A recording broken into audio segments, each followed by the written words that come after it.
Assalamualaikum warahmatullahi wabarakatuh.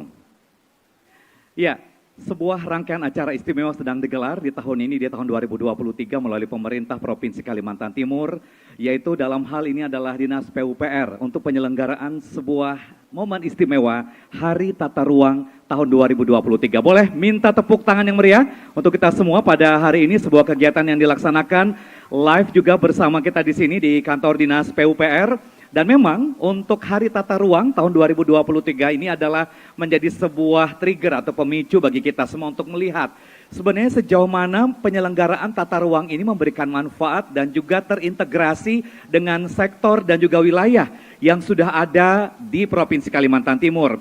Tadi sudah disampaikan juga dengan beberapa pemaparan dari pejabat tinggi bahwa apakah memang selama ini penyelenggaraan tata ruang sudah mengakomodir kepentingan dari pemerintah, kepentingan dari masyarakat, kesejahteraan dan kemaslahatan yang sebenarnya diberikan nantinya. Kita tidak hanya berbicara hari ini, bisnis, investasi dan yang lainnya, tapi juga bagaimana tata ruang nanti ini bisa memberikan tempat yang aman, tempat yang baik, nyaman bagi semua orang, bagi masyarakat Kalimantan Timur. Belum lagi kita berbicara ibu kota Nusantara yang nantinya ini juga menjadi satu perhatian khusus untuk kita melihat bagaimana penyelenggaraan tata ruang itu.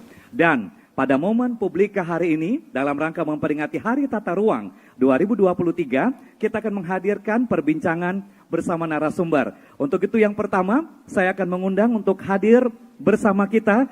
Beliau adalah Direktur Pengendalian Pemanfaatan Ruang, Kementerian Agraria Tata Ruang, Badan Pertanahan Nasional. Dimohon kesediaannya Bapak Agus Sutanto ST, Master of Science. Berikan tepuk tangan untuk beliau. Pak Agus, silakan Pak Agus bergabung bersama saya Pak. Selamat datang di Ibu Kota Negara, Pak. Terima kasih, Pak. Terima kasih, silakan Pak Agus.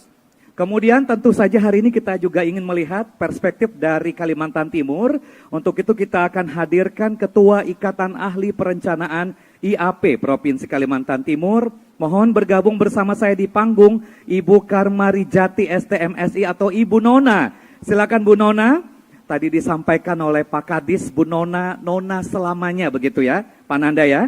Ya, jadi semangatnya, ilmunya, hal yang beliau sampaikan ini luar biasa. Silakan Bu Nona. Terima kasih Bu Nona untuk hari istimewa ini. Untuk nanti kita akan berbagi bersama seluruh tamu undangan dan juga pastinya pemirsa TVRI Stasiun Kalimantan Timur. Baik, sebelum kita masuk pada obrolan kita nih Pak Agus dan Bu Nona, kami memiliki sedikit potret sebenarnya sejauh mana terkait dengan penyelenggaraan tata ruang ini. Dan TVRI Kaltim akan menghadirkannya dalam sebuah prolog berikut ini.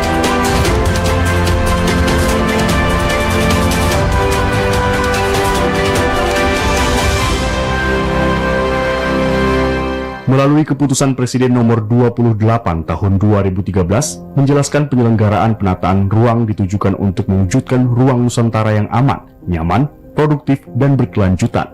Selain itu, tujuan lain dari penataan ruang adalah mewujudkan keharmonisan antara lingkungan alam dan lingkungan buatan, mewujudkan keterpaduan dalam penggunaan sumber daya alam dan sumber daya buatan dengan sumber daya manusia, juga mewujudkan perlindungan fungsi ruang dan pencegahan dampak negatif terhadap lingkungan akibat pemanfaatan ruang.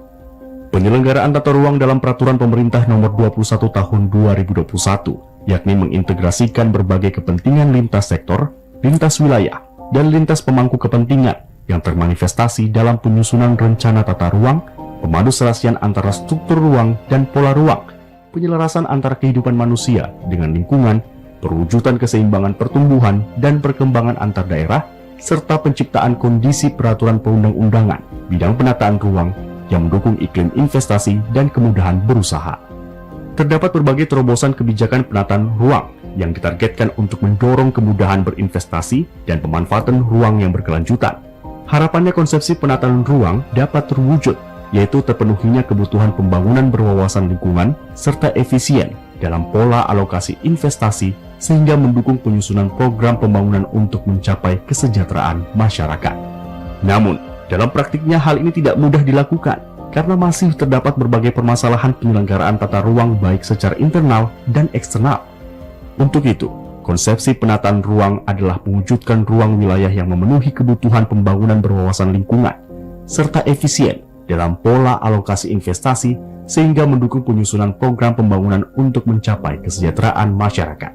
Lantas bagaimana mewujudkan penataan ruang khususnya di Kalimantan Timur yang berkualitas dan berkelanjutan berdasarkan kebijakan penataan ruang yang dinamis? Selengkapnya akan dibahas dalam Dialog Publika.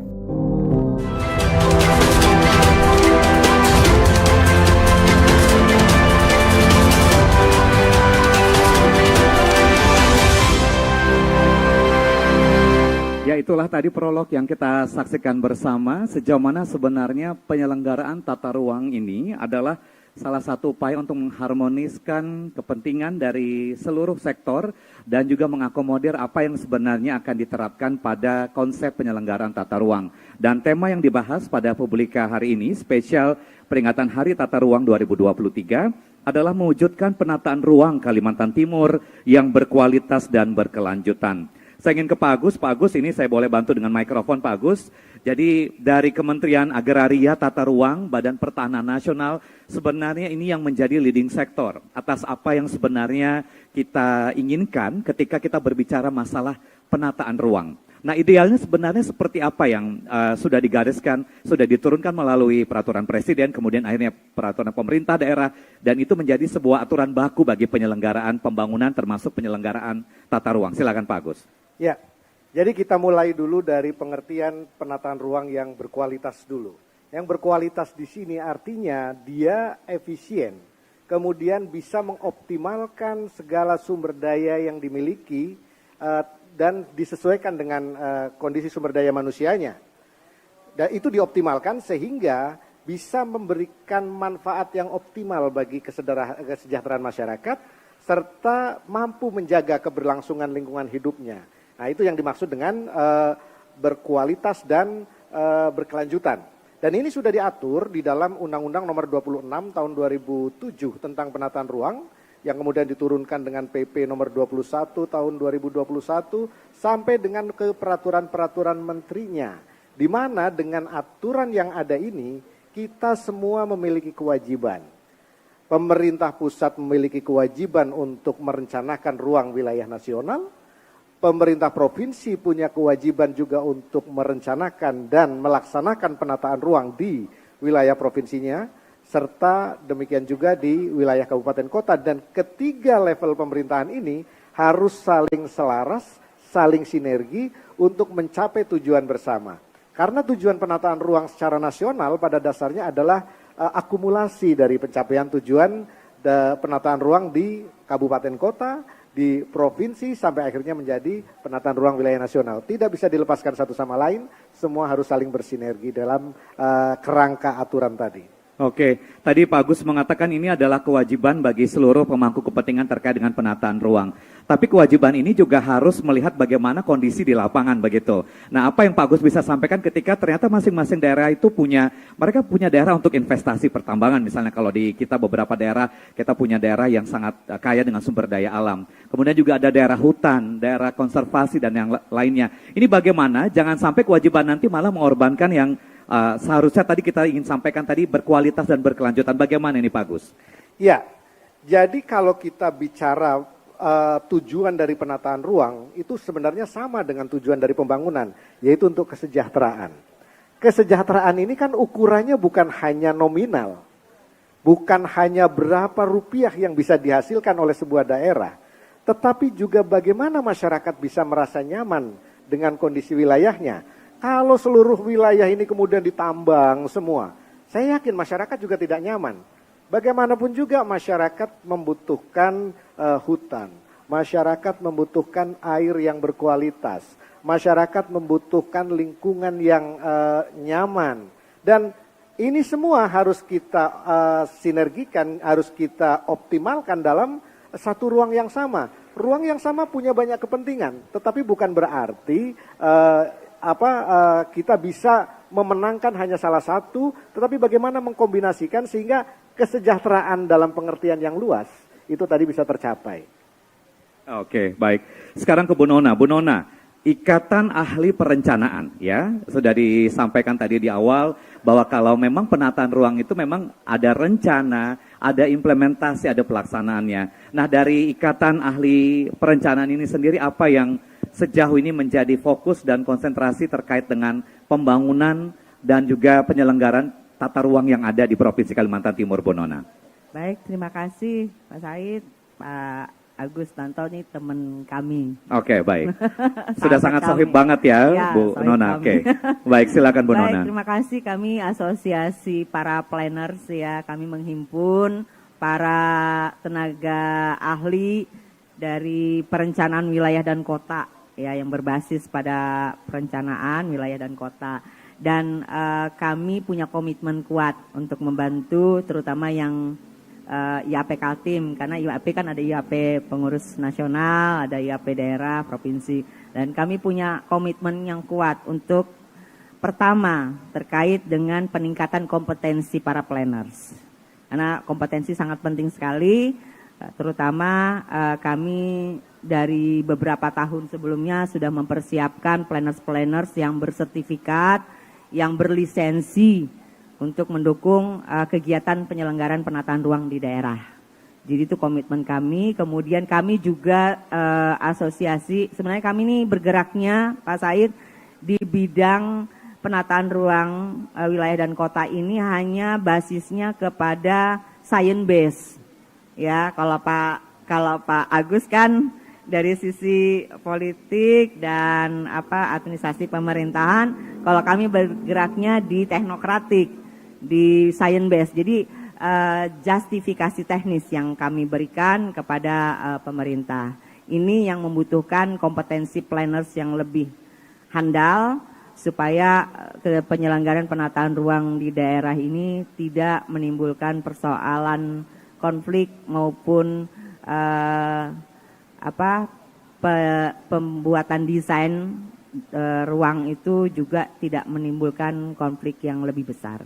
Ada titik keseimbangan yang harus kami siapkan oleh para planners. Oke, tadi juga disampaikan oleh Pak Agus dari Kementerian Agraria Tata Ruang, Badan Pertanahan Nasional bahwa memang harus ada keseimbangan, menciptakan ruang-ruang yang nyaman bagi masyarakat. Kita tidak hanya berbicara untuk saat ini, apalagi tadi Bu Nona sampaikan planners atau orang para perencana ini bersertifikasi, mereka punya pengalaman dan mereka bisa memberikan kebijakan masukan kepada pemerintah terkait dengan penataan ruang. Nah, sejauh ini seberapa besar kontribusi IAP ini untuk Kalimantan Timur supaya memang ini diarahkan lebih baik Kalimantan Timur. Jadi merata terkait dengan pembangunannya tapi juga tidak melupakan aspek kenyamanan bagi masyarakat, Bu Nona. Baik, kami banyak yang bergerak di jasa konsultasi ya, anggota-anggota kami. Kemudian juga ada juga yang di PNS ya. Jadi ada dua bidang yang bersisian gitu.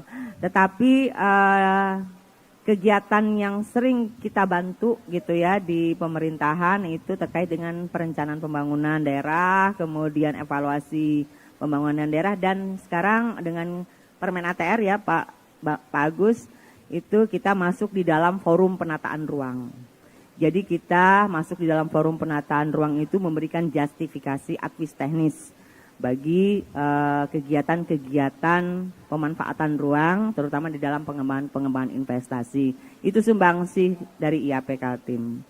Nah, kalau kami ingin bertanya sama Bu Nona, seberapa besar sebenarnya penataan ruang yang ada di Kalimantan Timur ini sudah sesuai dengan yang diinginkan oleh masyarakat terkait dengan daerah hutannya, investasinya, kemudian juga pemukimannya, industri, dan yang lainnya. Karena tadi sudah disampaikan dari awal kita mendengarkan sambutan pemaparan dari pemerintah, ini mengakomodir loh Bu. Jadi penyelenggaraan tata ruang itu mengakomodir semua kepentingan lintas sektor. Nah, kalau melihat Kalimantan Timur sekarang, sudah sesuaikah Bu Nona?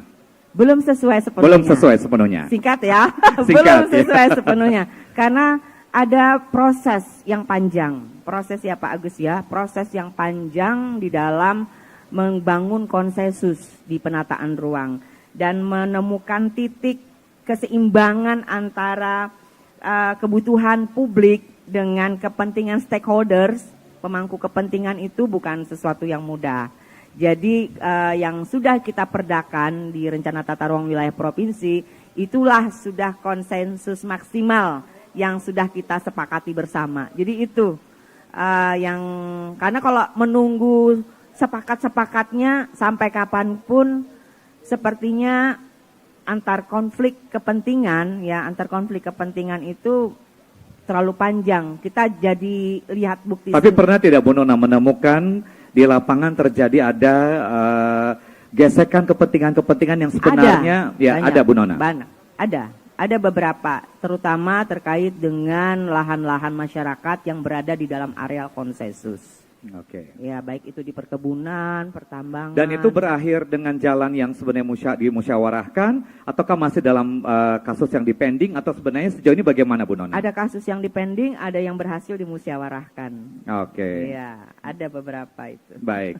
Pak Agus, boleh komentarnya Pak Agus. Ini Kalimantan Timur sebenarnya memang masih jauh dari harapan ya. Kalau tadi Bu Nona sudah memberikan sedikit apa yang beliau sampaikan. Nah, kalau dari Pak Agus sendiri melihat kondisi di lapangan seperti Kalimantan Timur ini, pendekatan apa yang dari pemerintah pusat, dari Kementerian Agraria, Tata Ruang, dan BPN untuk bisa lakukan agar Kaltim ini bisa melakukan yang diinginkan oleh masyarakat, menjadi ruang yang nyaman dan kondusif?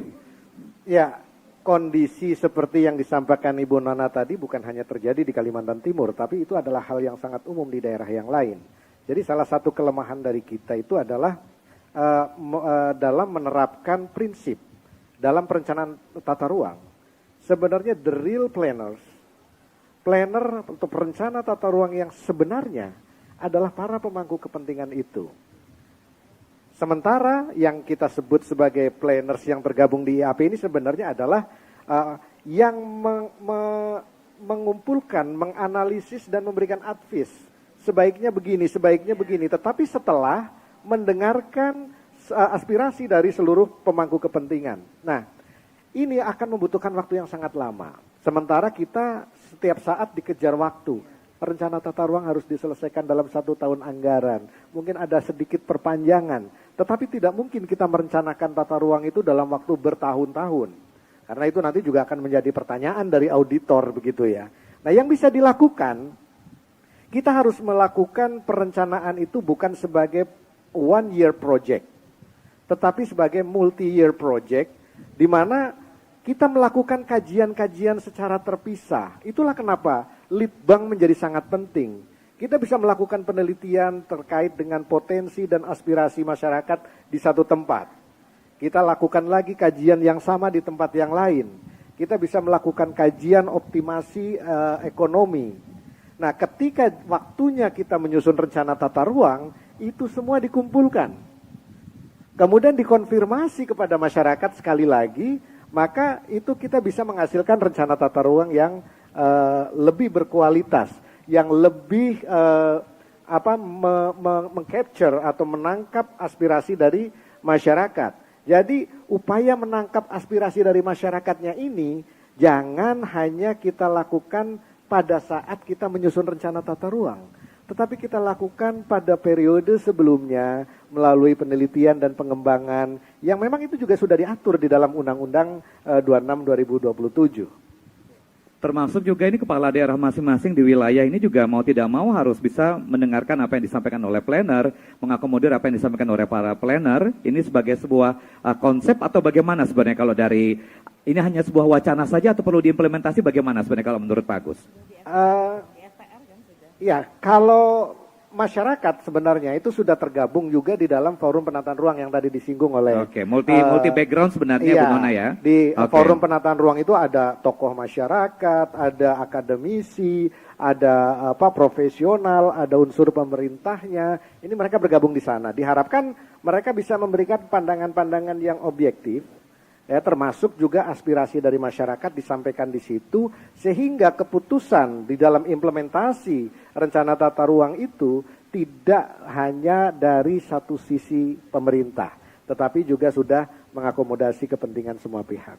Oke, lantas bagaimana Pak Gus kalau misalnya melihat ternyata kondisi di lapangan tidak sejelas terang benderang di kertas begitu. Ini disampaikan karena memang ada kepentingan masyarakat yang harus kita akomodir. Bagaimana tanggapan Pak Gus jika masih ada gesekan yang terjadi, perlu proses yang panjang, tapi juga tadi Pak Gus sampaikan kita tidak bisa menunggu sampai sepanjang itu, one year project itu bisa menjadi acuan kita begitu. Bagaimana tanggapan Pak Gus sendiri ketika ada konflik yang terjadi di lapangan? Konsensus itu meskipun kita sudah sepakati bersama, tidak berarti semua orang sepakat. Selalu ada pihak yang tidak bersepakat, dan mereka ini yang biasanya memicu terjadinya gesekan antar pemangku kepentingan, kemudian juga memicu terjadinya pelanggaran pemanfaatan ruang. Dan untuk mengatasi persoalan ini kita juga punya tools yang namanya penyelesaian sengketa. Ya, jadi di dalam implementasi rencana tata ruang dalam konteks penyelenggaraan penataan ruang, setiap kali ada gesekan itu kita coba atasi gitu ya. Kita bisa atasi dengan menggunakan perangkat penyelesaian sengketa, di mana peran dari Dinas PUPR yang membidangi penataan ruang ini akan menjadi sangat penting, karena mereka yang harus melihat di mana terjadi konflik, kemudian ketika konflik ini sudah memasuki area yang bisa mengganggu jalannya pembangunan, dinas ini juga harus segera memanggil, memediasi, dan ketika mediasi tidak berhasil juga harus menunjuk konsiliator dan seterusnya. Tetapi ini harus dikelola dengan baik, sebab kalau tidak, ini akan mengganggu implementasi rencana tata ruang, akan mengganggu pelaksanaan pembangunan secara keseluruhan. Harus diatasi dengan tools penyelesaian sengketa tadi. Oke, nah ini sesuai dengan tema kita Pak Agus dan Bu Nona, mewujudkan penataan ruang Kaltim yang berkualitas dan berkelanjutan. Itu juga yang diangkat dalam peringatan Hari Tata Ruang 2023. Kalau dari Bu Nona sebenarnya, perspektif seorang planners itu ketika kita berbicara tata ruang yang berkualitas dan berkelanjutan itu sebenarnya seperti apa, Bu Nona? Oke, penataan ruang ya, penataan ruang itu kan proses ya, sistem proses. Itu ada tiga proses yang saling terkait satu sama lain. Ada perencanaan, ada pemanfaatan ruang, ada pengendalian pemanfaatan ruang. Itu satu prosesnya. Bagaimana proses itu, dari keseluruhan proses itu menjadi satu kesatuan yang utuh, menghasilkan suatu perwujudan ruang yang mengedepankan kepada keberlanjutan ekonomi tadi, keberlanjutan ekologis, kesejahteraan lah ya kalau bahasa sosial, Pak Agus tadi ya. Sosial budaya Ya. yang hilirnya itu kepada kesejahteraan masyarakat dan alam.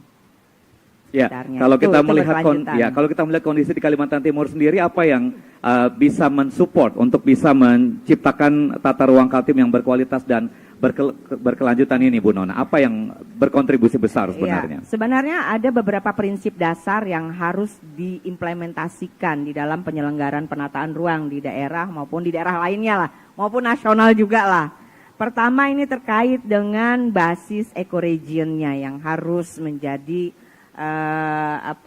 landasan ya, landasan utama. Jadi jangan dulu bicara kepentingan gitu, tapi kita ini saya bicara dari sisi justifikasi teknis ya, kan AYAP kan, kan AYAP.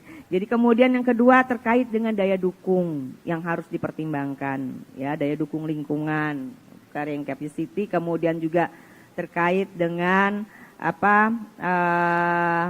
reversible, jadi dua arah gitu kan, timbal balik kepentingan masyarakat, kepentingan pemerintah, kepentingan pihak swasta dan sebagainya. Kemudian juga punya daya lenting, ya, punya daya lenting. Jadi maksudnya itu bisa memperbaiki jika terjadi ada kerusakan itu bisa direhabilitasi. Kemudian juga no one left behind. Kalau bahasa Jawa apa bahasa Inggris nih? No one left behind. Jadi harus ada prinsip keadilan pemerataan.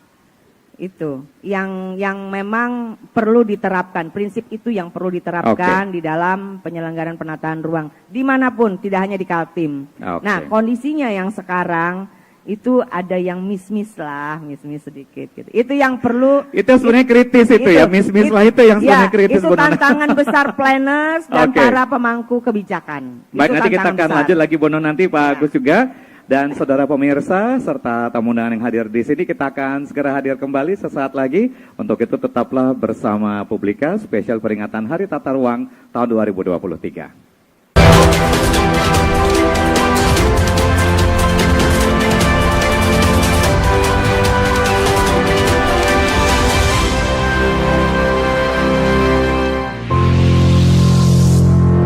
Sebuah persembahan dari bumi Borneo.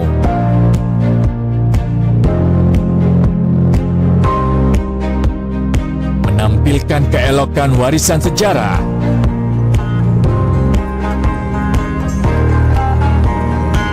Mahakarya budaya tradisional bersatu padu dengan budaya modern.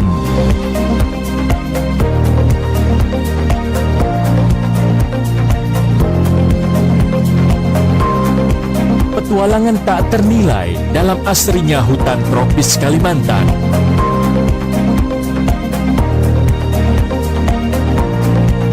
Berpadu debur ombak menyisir di atas pasir nan lembut. Pesona nirwana di timur Kalimantan.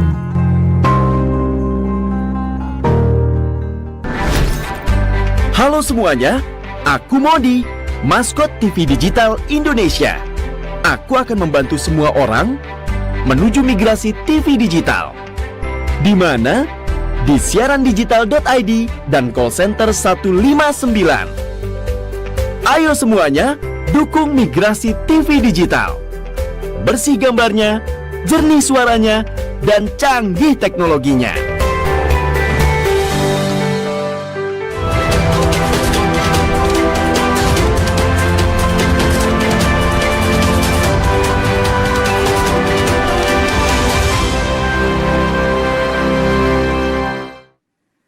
Anda masih bersama kami dalam Publika untuk hari ini terkait dengan peringatan Hari Tata Ruang tahun 2023 dan juga masih kita laksanakan ini spesial di halaman kantor Dinas PUPR Provinsi Kalimantan Timur. Terima kasih Pak Kadis, Pak Nanda sudah memberikan ruang untuk kita semua, boleh tepuk tangan untuk beliau. Karena juga ini diselenggarakan kegiatannya dengan banyak sekali agenda, termasuk juga untuk bazar dan beberapa acara lainnya. Nah saatnya kalau tadi sudah kita mendengar statement dari Pak Agus dan juga Bu Nona, kita juga ingin mendengar tanggapan atau respon dari para tamu yang hadir pada hari ini, audiens yang sudah siap juga untuk merespon terkait dengan penyelenggaraan tata ruang ini. Sebenarnya kendala, peluang yang bisa kita lihat. Jadi kita memang berbicara masalah, tapi solutif juga bisa menjadi satu bagian yang tidak boleh kita lepaskan agar nanti ke depannya ini bisa menjadi penyemangat kita untuk menyelenggarakan tata ruang yang berkualitas dan berkelanjutan sesuai dengan tema kita hari ini. Silakan audiens untuk bisa memberikan respon, kami memberikan kesempatan. Silakan Bapak dan Ibu yang ingin merespon terkait dengan tema kita pada Publika hari ini, wujudkan penataan ruang Kaltim yang berkualitas dan berkelanjutan. Apakah sudah ada yang ingin merespon terkait dengan hal tersebut? Ini pastinya akan menjadi satu perbincangan yang penting ya, karena tadi Pak Agus sampaikan dan juga Bu Nona sampaikan bahwa terkait dengan penataan ruang ini sudah digariskan dari pusat kemudian ke daerah. Ini harus benar-benar diimplementasikan. Kita berbicara keadilan masyarakat, kita berbicara kesejahteraan ya. Walaupun memang lintas sektor semuanya sudah memberikan masukan, input ataupun juga dorongan agar ini bisa berujung atau hilirisasinya pada kesejahteraan masyarakat. Silakan audiens yang ingin merespon terkait dengan tema kita kali ini. Kalau memang belum ada, saya akan langsung ke Pak Agus dan juga Bu Nona kembali. Ya, nanti saya akan dibantu lagi untuk merespon ini Pak Agus. Ini kan ada tema besar yang sebenarnya diperingati pada peringatan Hari Tata Ruang ini adalah kita berbicara Kalimantan Timur, tata ruangnya itu adalah berkualitas dan berkelanjutan. Kalau memang dari pemerintah pusat, ATR BPN sendiri, apa yang sejauh ini diberikan bagi pemerintah pusat agar Kaltim, apalagi dengan penetapan IKN ini Pak Agus, agar memang tata ruang ini berkelanjutan dan berkualitas Pak Agus?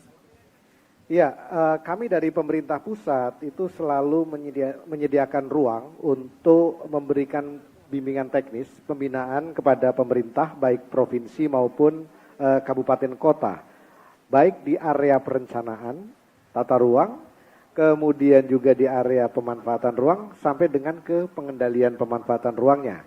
Kami selalu siap untuk mendampingi, memberikan layanan konsultasi kepada seluruh pemerintah daerah di Kalimantan Timur. Bahkan untuk beberapa lokasi, kami di Kementerian ATR BPN juga memberikan bantuan teknis untuk penyusunan rencana tata ruang, khususnya rencana detail tata ruang, yang sangat kita perlukan untuk mempercepat proses perizinan investasi. Jadi sejauh ini itu yang terus kami lakukan di Kementerian ATR BPN. Oke, baik. Walaupun di sini kita belum mendapatkan penanya dari para audiens, Saya boleh dibantu di sini. Saya mendengar suara dari Pak Kadis dulu, Pak Nanda. Pak Nanda, bolehkah sedikit bersuara untuk publika hari ini? Di tempat duduk saja tidak masalah Pak Nanda. Terkait dengan apa yang kita bahas ini Pak Nanda. Bahwa sejauh ini memang kita masih punya banyak pekerjaan rumah terkait dengan penataan ruang yang berkualitas dan juga berkelanjutan. Walaupun di beberapa dialog kita pernah bertemu Pak Nanda, bahwa akses jalan, akses pembangunan di daerah-daerah ini sudah dilakukan oleh Dinas PUPR. Tapi sejauh ini dari Pak Nanda sendiri merasakan apa yang masih menjadi kendala ketika kita berbicara tata ruang Pak Nanda? Ya, makasih kesempatannya Pak Said. Mohon izin Pak Agus, Bu Nona. Jadi saya mungkin menambahkan sedikit, tadi seperti yang dikatakan oleh Bu Nona, kalau kita memang masih belum sesuai secara sepenuhnya. Ya memang harus kita akui itu, karena memang tata ruang ini kan tadi sudah disebutkan juga ada perencanaan, ada pemanfaatan, ada pengendalian. Kita kalau masyarakat itu sudah tahu saja, itu udah syukur sekali bagaimana tata ruang ini yang seharusnya. Artinya masih banyak, pertama kita perlu banyak sosialisasi. Dan kebanyakan temuan-temuan yang ada, pelanggaran-pelanggaran tata ruang, tentunya banyak berawal dari ketidaktahuan. Kalau mereka tahu, saya pikir juga berpikir 2-3 kali karena ada resiko pembongkaran atau bahkan ada sanksi-sanksi lainnya. Nah ini PR kita bersama, makanya kita juga salah satu langkahnya juga menerbitkan SIM Taru supaya semua masyarakat bisa mengakses. Artinya kalau seluruh kegiatan diawali dengan sadar tata ruang, insya Allah sih semua bisa terwujud gitu. Tapi kalau dari awal mereka tahu saja tidak, bagaimana kita bisa menetapkan tata ruang itu sebagai acuan. Nah, sebelum kita merubah perda kita sendiri, kita sudah pernah melakukan evaluasi, memang perda kita yang lama memang harus direvisi. Sehingga sampailah kita pada perda kita yang baru di tahun 2023 ini nanti. Dan ini masih perlu lagi ditindaklanjuti oleh semua kabupaten kota untuk merevisi RT RW-nya untuk menyesuaikan dengan RT RW provinsi. Kemudian masih juga harus ditindaklanjuti dengan RDTR, rencana detail tata ruang. Karena menurut Undang-Undang Cipta Kerja, acuannya perizinan secara OSS nanti yang dipakai adalah RDTR. Jadi langkah kita masih panjang untuk bisa mencapai ideal seperti yang disyaratkan oleh peraturan dan untuk mewujudkan tata ruang yang berkualitas dan berkelanjutan. Ya mudah-mudahan ini bisa didukung oleh semua pihak, termasuk kabupaten kota serta masyarakat secara luas. Mungkin itu tambahan dari saya. Baik, terima kasih Pak Kadis, Pak Nanda sudah memberikan tanggapan juga respon terkait dengan apa yang disampaikan oleh Pak Agus dan juga Bu Nona. Yang lain, jika masih ada, kami persilahkan. Boleh memperkenalkan diri, boleh berdiri, kami boleh dibantu jadi bisa mendengar sama-sama dengan Ibu siapa, dari mana, silakan. Ya, Assalamualaikum warahmatullahi wabarakatuh. Waalaikumsalam. Perkenalkan, saya Aisyah Hidayat. Saya merupakan mahasiswa arsitektur dari Institut Teknologi Kalimantan. Saya mempunyai 2 pertanyaan untuk Bapak Ibu di depan saya. Yang pertama, kalau kita melihat konteks kepadatan penduduk di Kalimantan yang semakin lama semakin meningkat ya, bagaimana kita bisa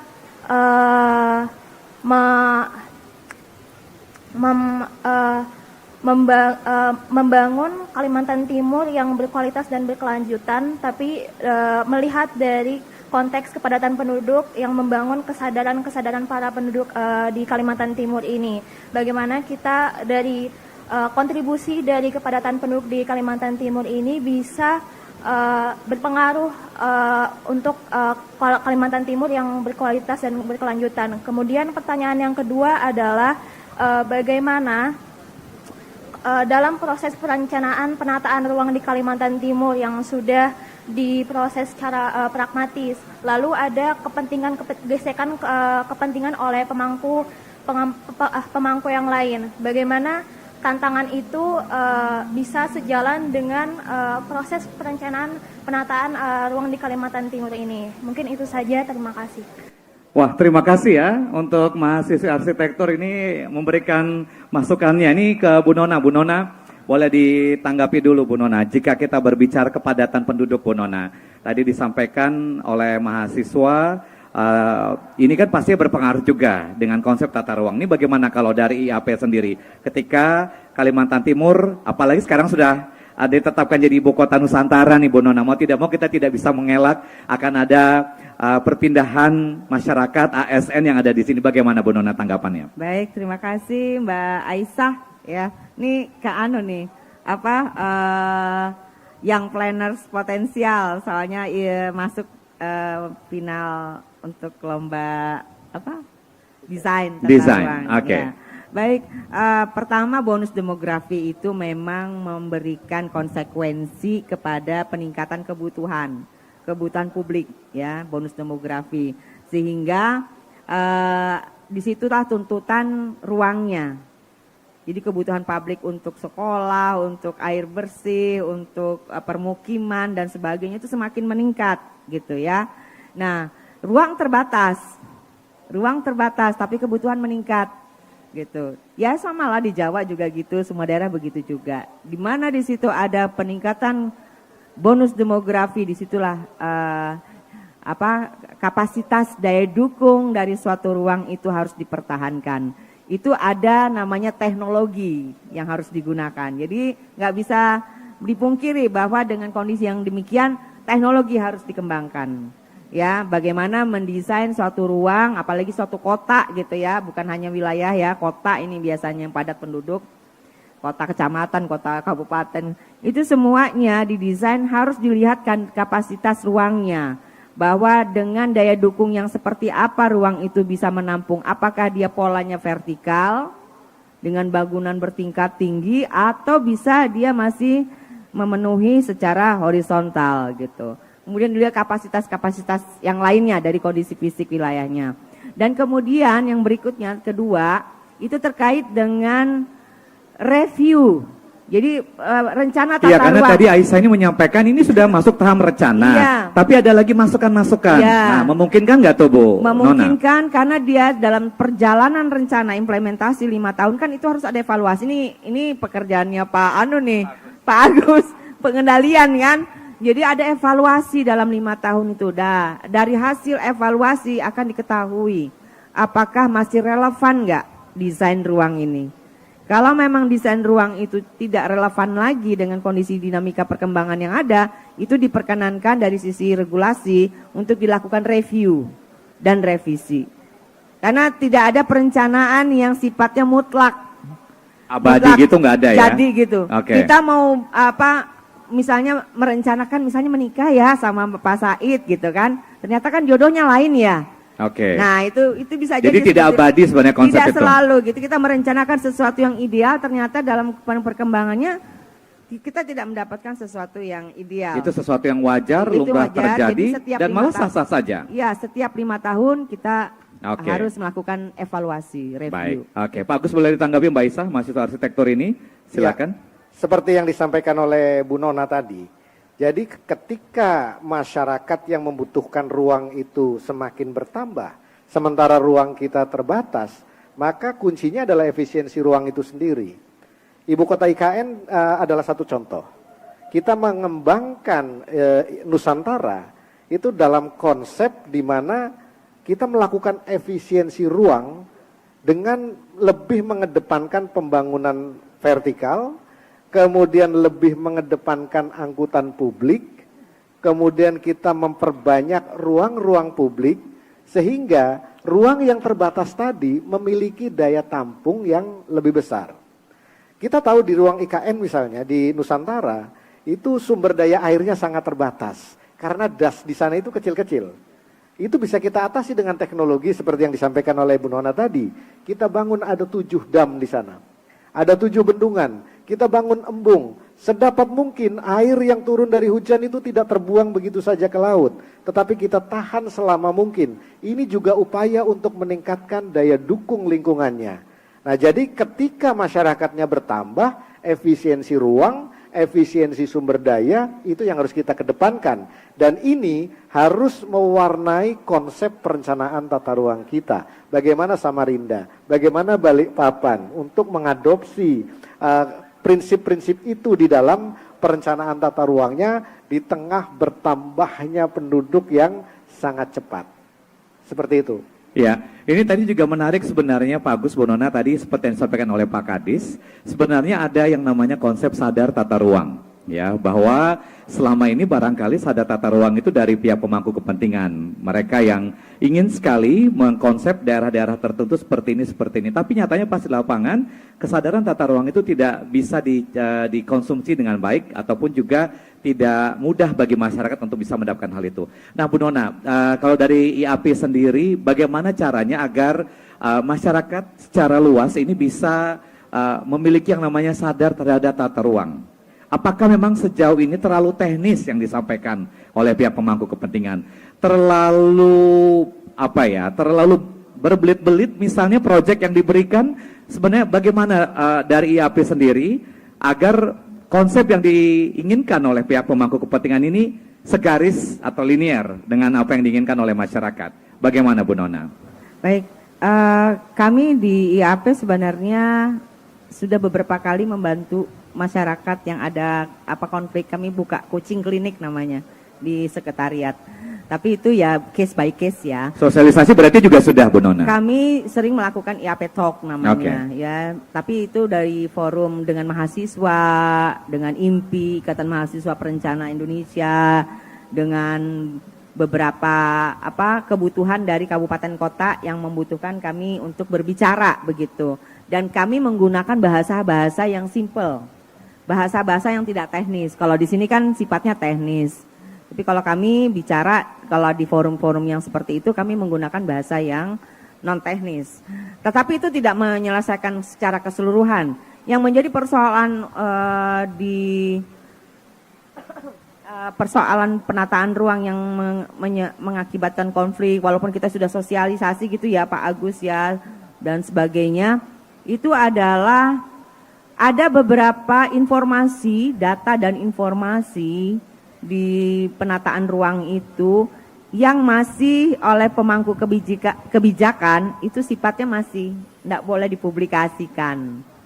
Saya kasih contoh Kota Samarinda.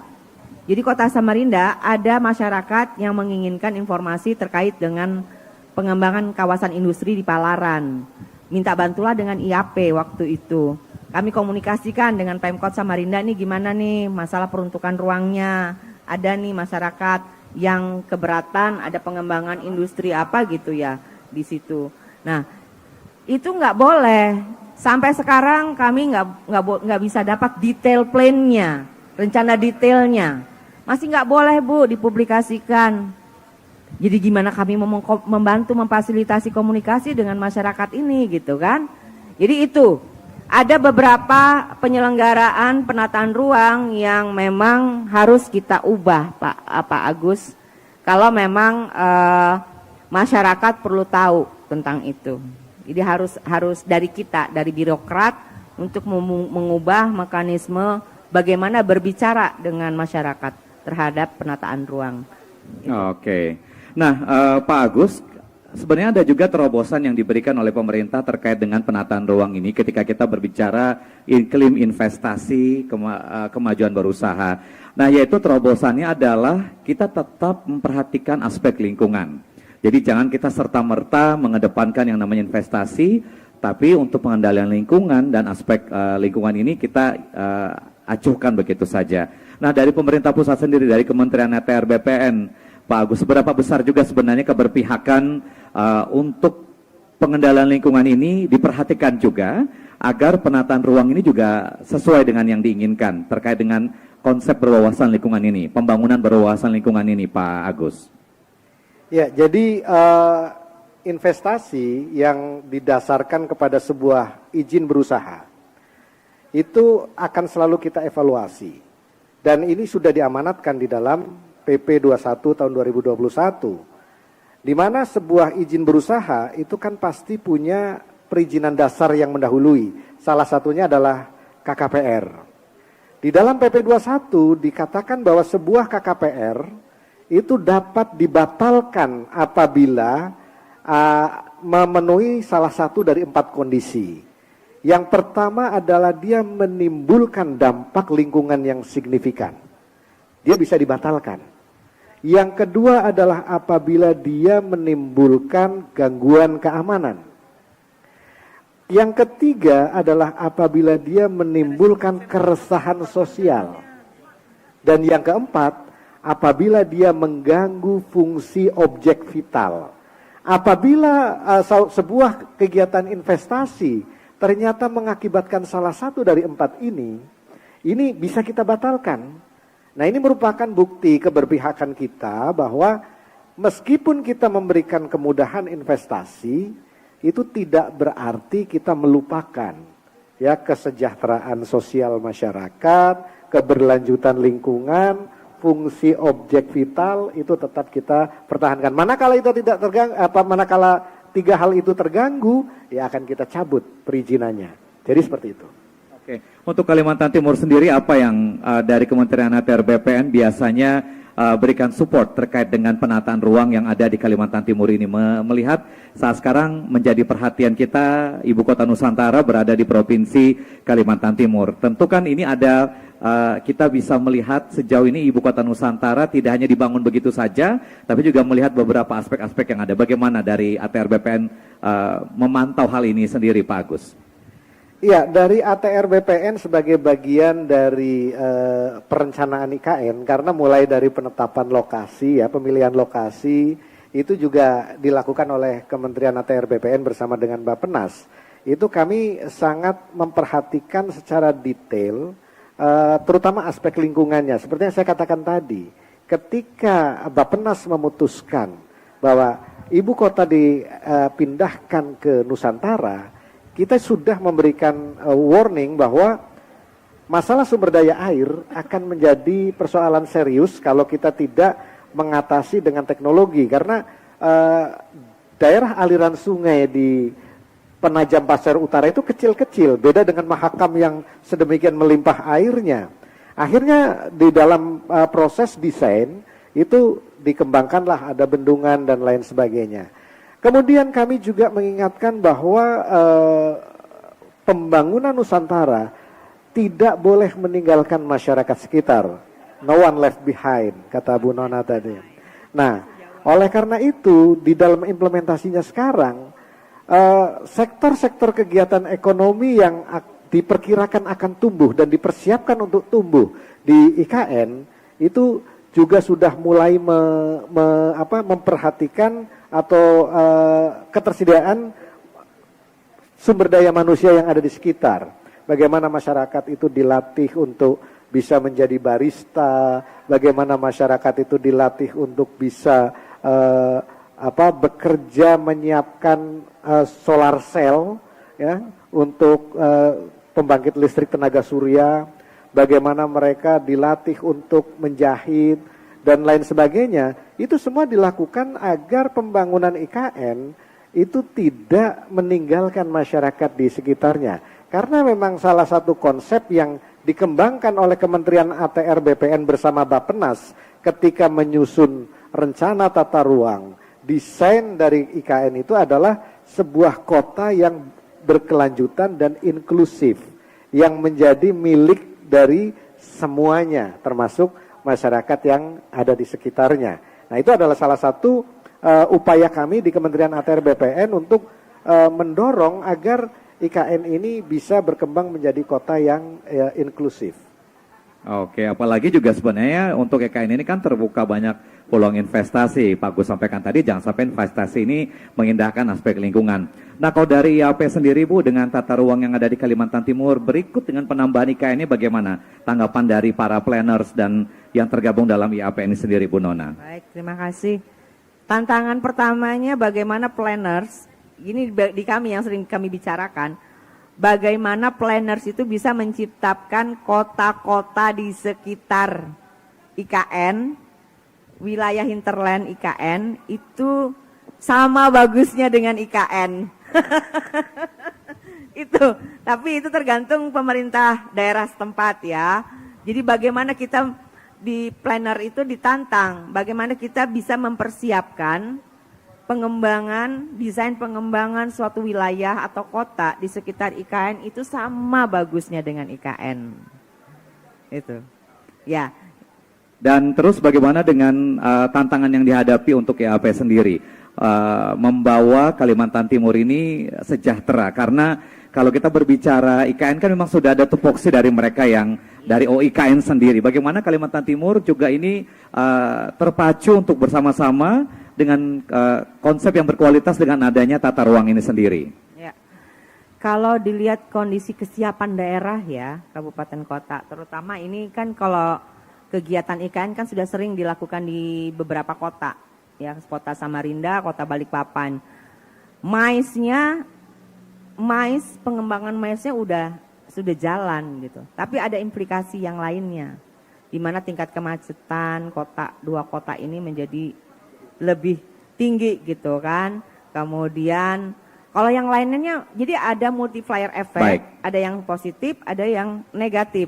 Nah ini yang sedang kami siapkan oleh IAP Kaltim untuk membuat sistem konektivitas antar wilayah, antar kota itu bagaimana tidak menimbulkan Jabodetabek kedua di Kaltim. Oke. Ini singkat saja Bu Nona, apa yang Bu Nona ingin sampaikan terkait dengan tata ruang berkualitas dan berkelanjutan? Singkat saja, kalau boleh satu kata. Ada keseimbangan. Ada keseimbangan. Dari Pak Agus, singkat saja Pak Agus, kalau berbicara tata ruang berkualitas dan berkesinambungan. Komitmen dari semua pemangku kepentingan. Oke, boleh tepuk tangan untuk para narasumber kita hari ini, Pak Agus dan juga Bu Nona. Jadi apa yang tadi kita bahas secara mikro dan juga makro terkait dengan kondisi di Kalimantan Timur, bagaimana sebenarnya penataan ruang ini menjadi fokus dari pihak pemerintah. Walaupun memang sudah regulasi ada yang mengatur, tapi memang implementasi di lapangan juga bisa menjadi salah satu pertimbangan nyata bahwa kita memang harus sama-sama memiliki tempat untuk bersama-sama memberikan dukungan terkait dengan penataan ruang ini. Penataan ruang ini memang leading sektornya pada pihak-pihak tertentu, tapi masyarakat juga punya peran yang sama agar nantinya mereka bisa menikmati Kalimantan Timur untuk masa yang akan datang, termasuk juga untuk ibu kota Nusantara. Akhirnya saya Said Husain mewakili seluruh kerabat kerja yang bertugas mohon undur diri dari hadapan Anda untuk penyelenggaraan kegiatan peringatan Hari Tata Ruang 2023 yang dilaksanakan di halaman kantor Dinas PUPR Provinsi Kalimantan Timur. Wassalamualaikum warahmatullahi wabarakatuh dan sampai jumpa.